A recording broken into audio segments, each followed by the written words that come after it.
La religión demostrada al alcance de todos. Del padre Jaime Balmes. Capítulo 8. Continuación de la misma materia. Explicada de esta suerte la creación del primer hombre, échase de ver que tampoco hay dificultad en lo que nos refiere la Sagrada Escritura sobre la creación de la mujer, cuyo cuerpo fue formado de una costilla de Adán, significándose así que había de ser su compañera, recibiendo luego el alma del propio modo que había sucedido con el varón. Concíbese también muy claramente cómo, unidos por Dios en matrimonio y fecundizada esta unión con las bendiciones del Creador del universo, pudo formarse el linaje humano y extenderse por la faz de la tierra. En vano han buscado algunos filósofos, orgullosos, un medio para sustraerse en este punto a la autoridad de los libros sagrados. El velo que cubre la cuna de la humanidad solo le levanta la religión, y fuera de su augusta enseñanza solo se encuentran sueños y delirios. No forcejemos en vano contra el peso de la verdad. No cerremos obstinadamente los ojos a su purísima luz. Antes bien, demos gracias al Dios de bondad que por medio de la revelación se ha dignado ponernos a cubierto de las cavilaciones y extravíos de nuestro flaco entendimiento, cerciorándonos de la alta nobleza de nuestro origen. Capítulo 9. Existencia de una religión verdadera.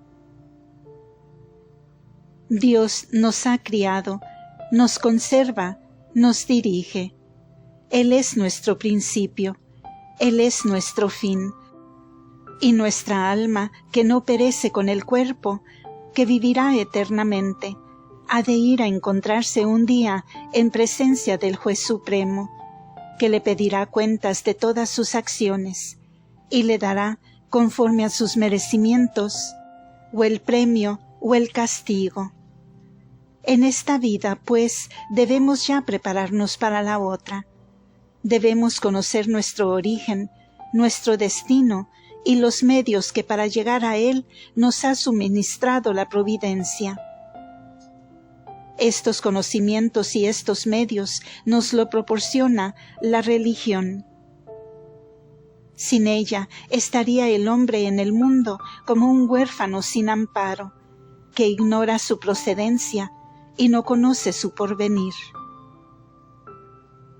El hombre ha de amar a Dios porque es infinitamente bueno, y además porque le ha colmado de tantos beneficios. Ha de tributarle por ello acciones de gracias, y ha de adorarle como al Señor de cielo y tierra. Pero en todos los actos, tanto interiores como exteriores, en que rinda su culto a Dios, ha de hacerlo de una manera agradable a la divina majestad, y cual conviene a una criatura que ofrece su homenaje al Criador. Luego ha de haber ciertas reglas en este culto. Luego no pueden haber sido encomendadas al liviano capricho de los hombres.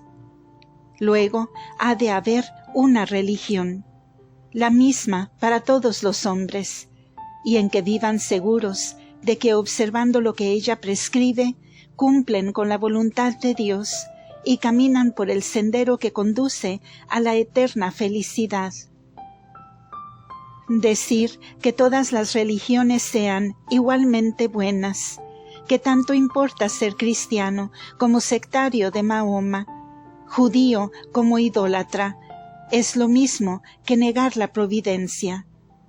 Es afirmar que Dios, después de criado el mundo, ha dejado de cuidar su obra.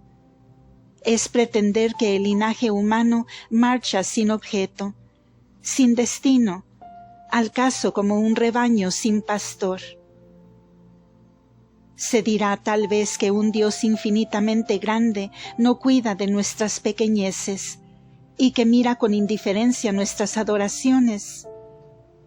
Pero entonces, ¿para qué sacar de la nada a esas criaturas si no había de cuidar de ellas?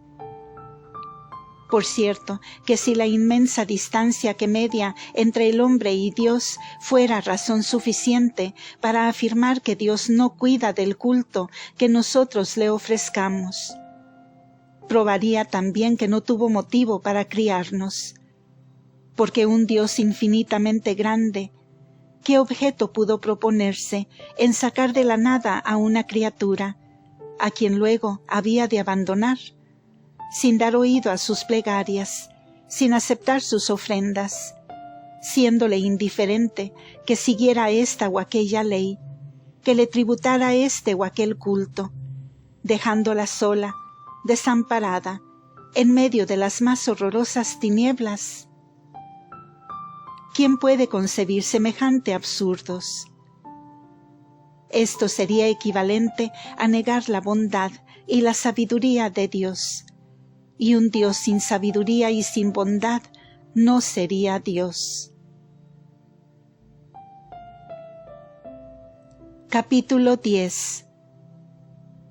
Lamentable ceguera de los indiferentes en religión. No faltan algunos que, sin negar definitivamente la verdad de la religión, no le están tampoco adheridos ni cuidan de averiguar si es verdadera o falsa. No quieren meterse, según dicen, en esas cuestiones. No saben lo que hay sobre esto, ni quieren trabajar por saberlo. Estos se llaman indiferentes en materia de religión. Por cierto, que no puede haber estado más lamentable que el de indiferente, pues que si bien se mira, tiene algo de peor que el de aquellos que son irreligiosos por sistema y que atacan la religión. Porque el hombre que niega su verdad, que disputa queriendo probar que es falsa, al menos se ocupa de ella. Entre tanto, la examina, y andando el tiempo puede venir día en que, o por al medio de algún libro o de la conversación con alguna persona sabia, quede desengañado de sus errores, convenciéndose de la verdad de la religión. Pero quien ha tomado ya por sistema no pensar en ella, quien se ha llegado a imaginar como cosa indiferente el que sea verdadera o falsa, este tal, como ni leerá ni consultará sobre la materia, no saldrá jamás de su mal estado, y será un hombre que se duerme tranquilo al borde de un abismo. Para manifestar cuán contrario es semejante sistema a la razón y a las reglas más comunes de prudencia, bastará considerar que la religión no versa sobre cosas que nada tengan que ver con el hombre, sino que se propone nada menos que enseñarle su origen, su destino y los medios que para llegar a este destino debe practicar. Es decir, que en la religión ha de encontrar el hombre lo que más le importa, lo que le toca más de cerca, y no puede prescindir de ella sin exponerse a gravísimos peligros.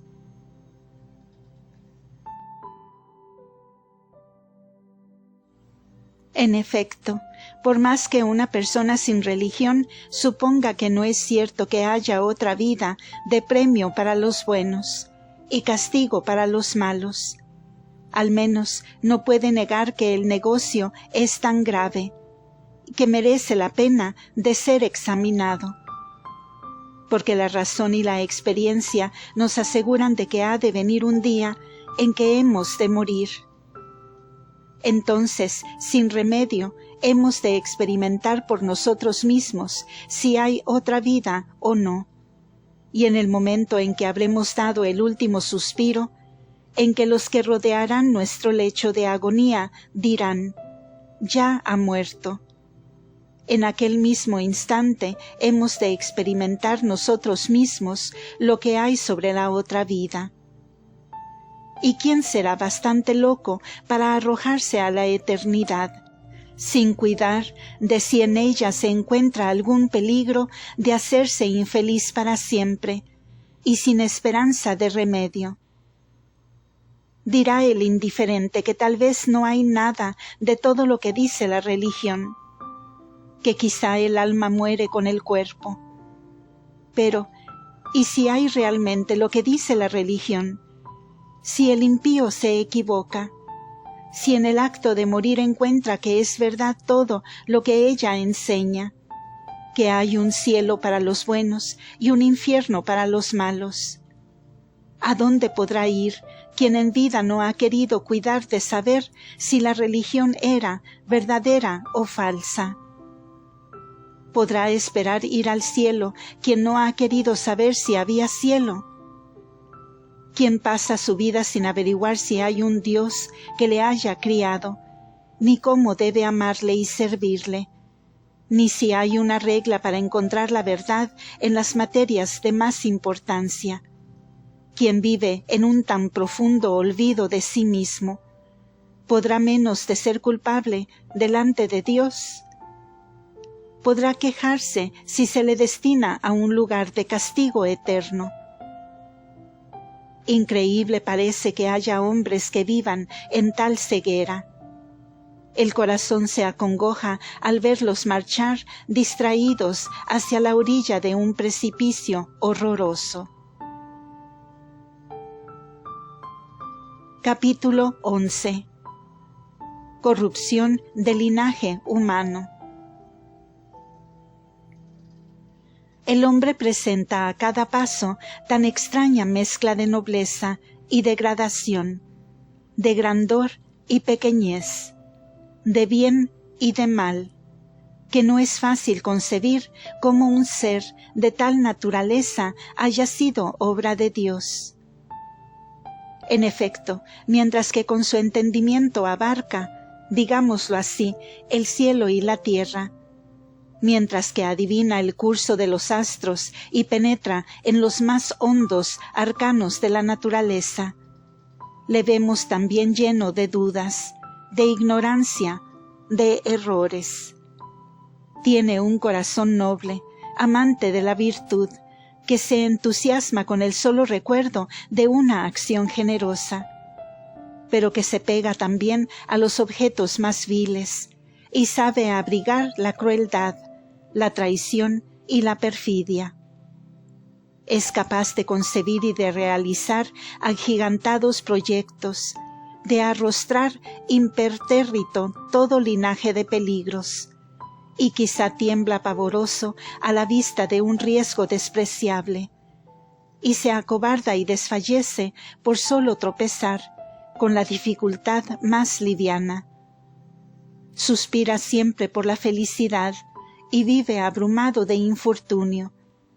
En una palabra, por donde quiera que miremos al hombre, encontramos una extraña mezcla que asombra y confunde. Si hacemos un momento de reflexión sobre nosotros mismos, echaremos de ver que todo el curso de nuestra vida es una continuada lucha entre la verdad y el error, la virtud y el vicio, el deseo de la felicidad y el sufrimiento de la desdicha. El cumplimiento de nuestras obligaciones por una parte, y la pereza y todas las pasiones por otra, tienen en no interrumpida tortura a nuestra alma.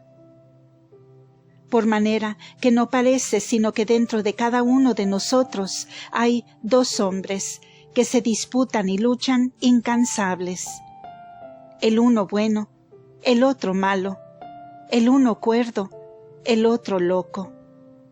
Y por lo que toca a la dicha, ¿quién puede gloriarse de disfrutarla, de haberla gustado apenas?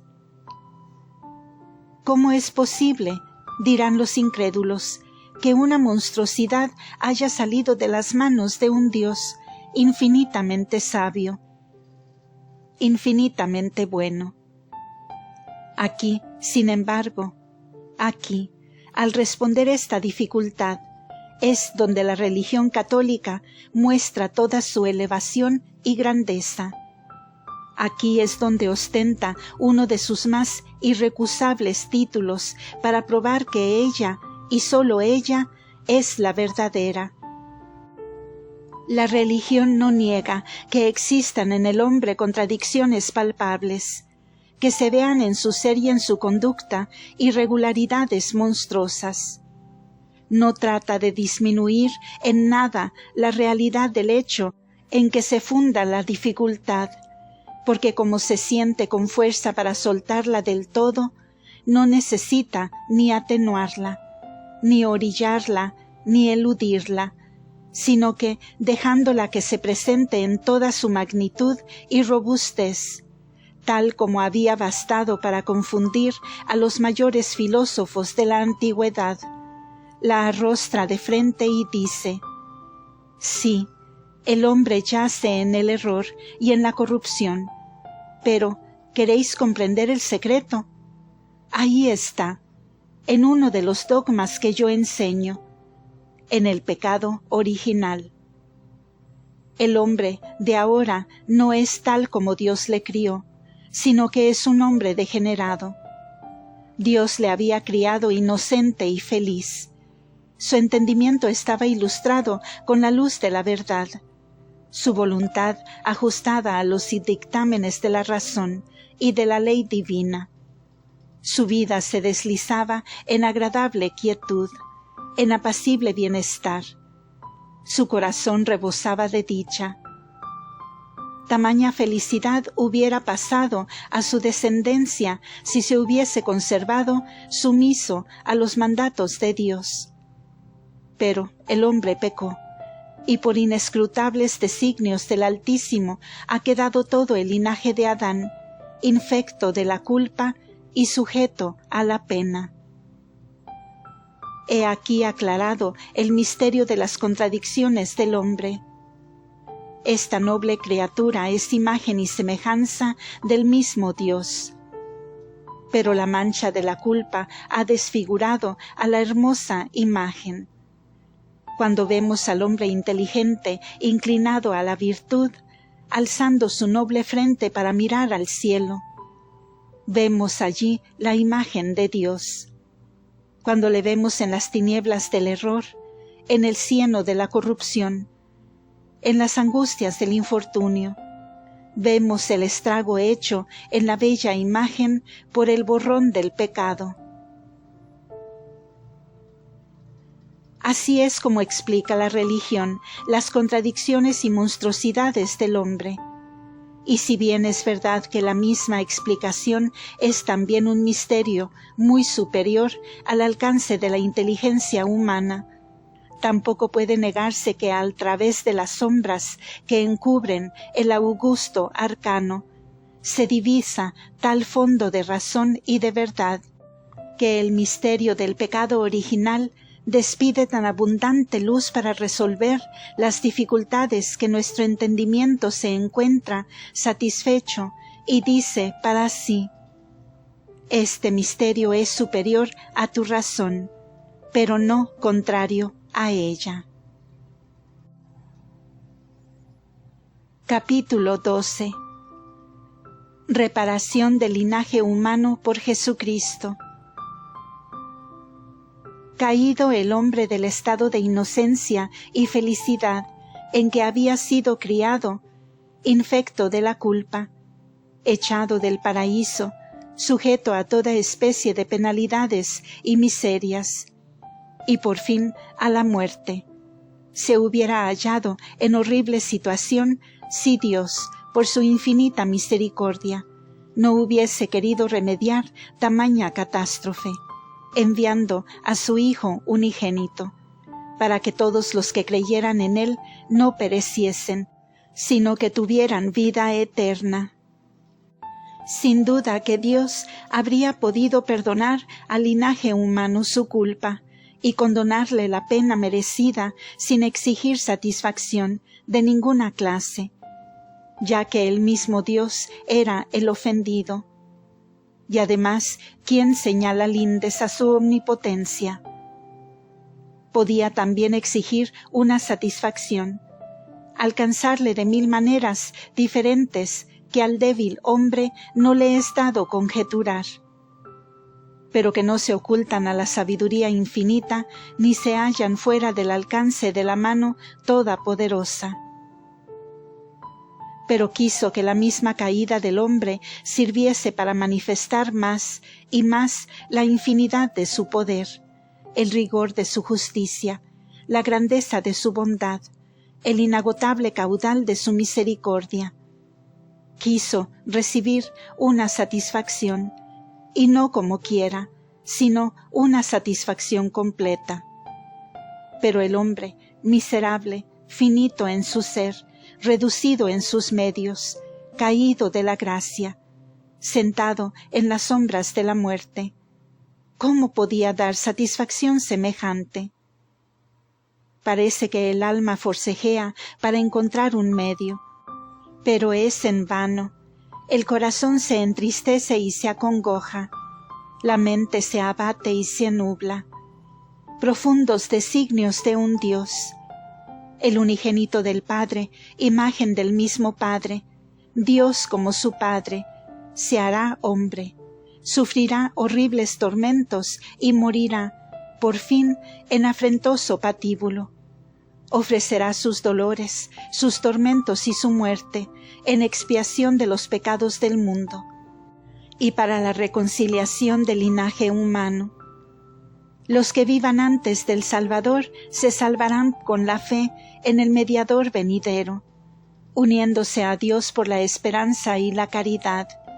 Y los que vengan después de él se salvarán con la fe en el mismo mediador, unidos a él por la esperanza y la caridad, formando un rebaño que se llamará Iglesia de Jesucristo, que será regido por los pastores puestos por el Espíritu Santo, y principalmente por una cabeza visible, representante y vicario de Jesucristo sobre la tierra.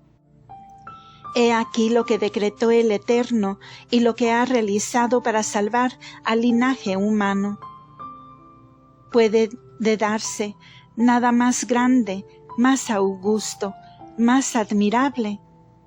No podía caber en el pensamiento humano excogitar un medio como este, en que la justicia divina queda del todo satisfecha, pues que quien satisface es un Dios, manifestándose esta justicia en su aspecto más imponente y terrible, pues que la víctima que exige es nada menos que Dios, en que la misericordia resplandece admirablemente, pues que Dios se compadece de los hombres hasta darle a su Hijo unigénito y entregarle a la muerte, en que la sabiduría se orienta de un modo inefable, conciliando extremos tan opuestos como son el ejercicio simultáneo de una justicia infinita y de una misericordia infinita, haciéndose todo por medio de esa incomprensible comunicación de Dios con el hombre, resultando por el augusto misterio de la encarnación, un Dios hombre. Ah, jamás religión alguna se ha presentado tan sabia, tan grande como la católica, al explicar esos profundos arcanos del Todopoderoso. Jamás ninguna ha ostentado tan magníficos títulos para arrebatar, desde luego, nuestra admiración, para inspirarnos profundo acatamiento. Lo que es tan grande, tan elevado en sus pensamientos, solo puede haber emanado de Dios. Continuará.